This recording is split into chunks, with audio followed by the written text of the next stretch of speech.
해오름교회 아침 말씀 묵상 시간입니다. 사랑하는 성도 여러분, 편안하게 주무셨습니까? 새 아침이 밝아왔습니다. 오늘도 여러분의 삶에 하나님의 사랑과 은총이 넘쳐나시기를 소망합니다.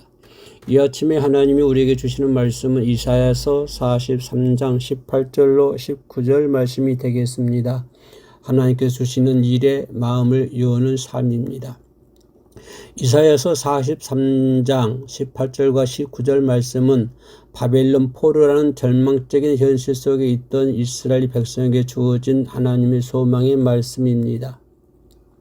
이스라엘은 오랜 세월 하나님 앞에서 죄를 범한 결과 징계를 받았고 나라를 잃고 포로로 끌려가 미래를 기대하기 어려운 처지에 놓여 있었습니다.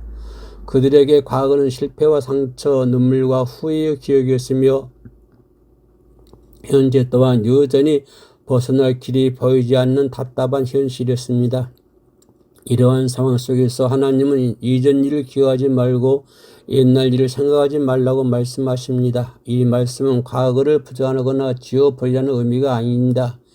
하나님께서 말씀하시는 것은 과거의 실패와 상처에 마음이 묶여 하나님의 새로운 역사를 바라보지 못하는 상태에서 벗어나라는 뜻입니다. 이스라엘 백성은 출애굽의 기적과 홍해를 가르신 하나님의 능력을 알고 있었지만 그 기억은 현재의 포로 현실 앞에서 더 이상 소망이 되지 못하고 있었습니다. 과거의 은혜가 현재의 믿음으로 이어지지 못할 때 신앙은 점점 힘을 잃게 되는 것이죠. 19절에서 하나님은 자신이 새 일을 행하신다고 선언하십니다. 보라, 내가 새 일을 행하리니 이제 나타낼 것이라. 너희가 그것을 알지 못하겠느냐? 반드시 내가 광야의 길을 사막의 강을 내리니. 여기서 말하는 새 일은 단순한 환경의 변화가 아니라 인간의 상식과 경험을 넘어서는 하나님의 주권적인 역사입니다. 광야의 길을 내시고 사막의 강을 내신다는 말씀은 생명이 끊어진 것처럼 보이는 자리에서도 하나님께서 새로운 생명의 길을 여신다는 약속입니다.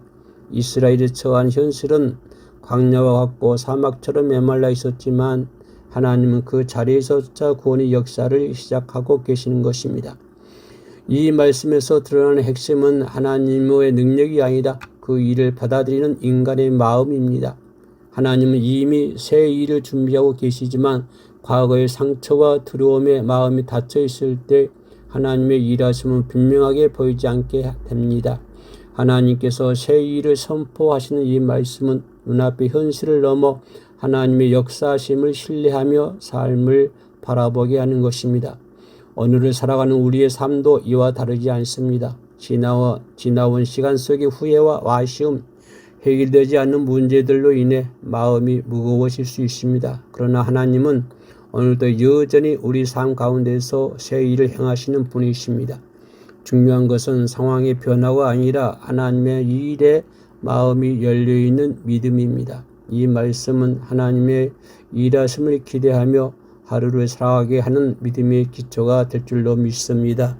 기도하시겠습니다. 과거에 묶여있던 마음에 내려놓아지고 오늘의 삶 가운데서 행하시는 하나님의 새 일을 바라보게 하옵소서. 예수님의 이름으로 기도합니다. 아멘.